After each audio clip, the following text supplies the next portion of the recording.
Billy. Together with the Fuji Guys. Hey, listen, Billy, today is really exciting because we're showing the new Z800, and that's our advanced touchscreen model.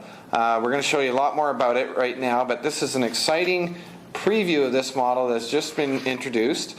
We're going to show the people out there today the white box version because this is a pre-production sample that we get from the factory. So in order to have this video ready for you, we're going to show it to you right out of the pre-production box. Of course, if they go to the store and buy one, it's going to be in a beautiful, colorful Fuji box with all kinds of descriptions. So let's flip this open and see what we got. Right on the top, you're going to see some documentation, including the warranty card, the manual, as well as a CD which has a full instruction manual, as well as other things like the FinePix Studio software on it. So that's what you see first thing, as well as in a little package you'll see the camera strap that comes with it as well. Digging down a little bit deeper here, we've got the USB and video cables. Of course, the USB cable for downloading your images. But you know the Fuji Guys recommend to use a card reader instead. Most computers have them built in. But that, and all the computers you buy have them built in. But this comes with it just in case.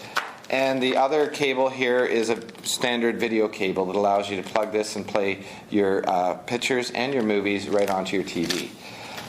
Digging down again a little bit deeper, we find the battery and the battery charger. So this camera comes with a rechargeable battery.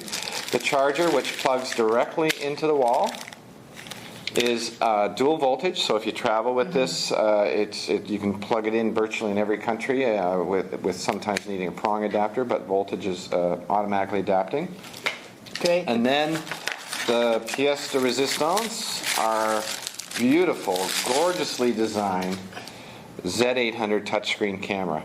And at this point, I'm going to pass this over to Billy because he's going to throw the battery in this and give us our first little look through on this camera. So Billy, maybe I'll just throw the battery in there while we're waiting, and and we'll get right to it.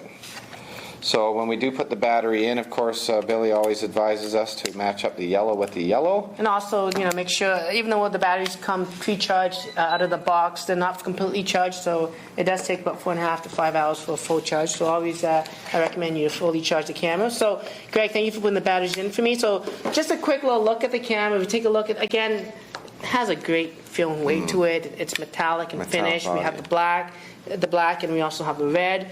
I do have the red one here with me. Very, very nice looking camera. So let's take a front look. You can see the new design. It's very stylish. There's a low ledge there that helps you sort of slide the lens cover down, which also acts as the on and off button. So that's sort of how to turn the camera on and off. We have the lens, which is an internal zoom lens. It's 5 times optical zoom. Wow. And of course, it also exposes the flash on the camera.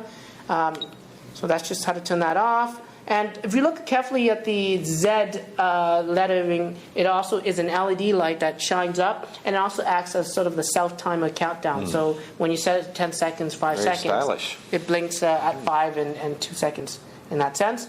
Let's take a quick look at the top of the camera. To the far left, we have, of course, the Z800 logo, and then we have the microphone. We have the basically sort of the playback switch to shooting mode button. So if with the lens off, you can actually just hold the button down and the camera turns on for playback. So if you don't want to open up the lens and just show people pictures of the camera, you can do that. And hold it again down for about a couple seconds and it shuts off. We have the shutter release button on the top of the camera. We also have the zoom rocker so that we can zoom in, zoom out. So it's a true optical zoom lens camera, even though it's a very thin stylish camera. On the left hand side we have the speakers of the camera, and on the opposite side we actually have the cover where the video / USB cable goes. It goes into the same slot actually for either cable, and we'll cover that off. And then there's actually 2 little connectors on each side that allows you to attach the strap. So you decide how you want to strap it, because with this camera you can shoot it this way or vertically. And what's neat about this touchscreen is that the graphical user interface automatically switches the orientation as you hold the camera in different directions. Okay? Like an iPhone. Like an iPhone, absolutely.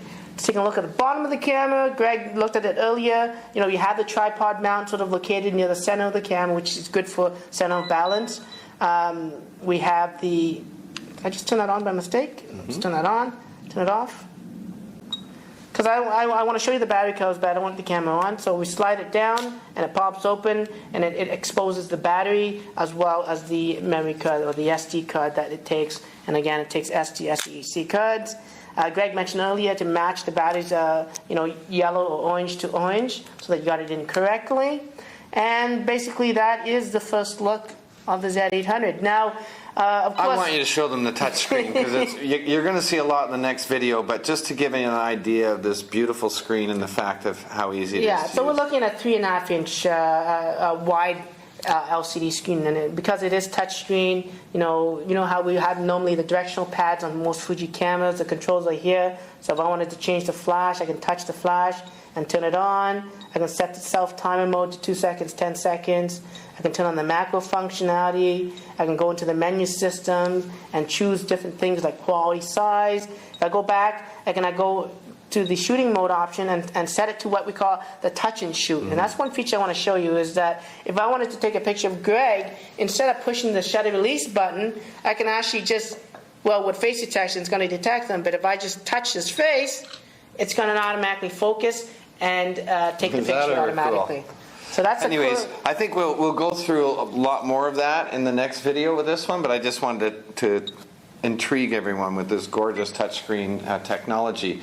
So until the next video, I'm Greg. And I'm Billy. And we're the Fuji Guys. Fuji Guys.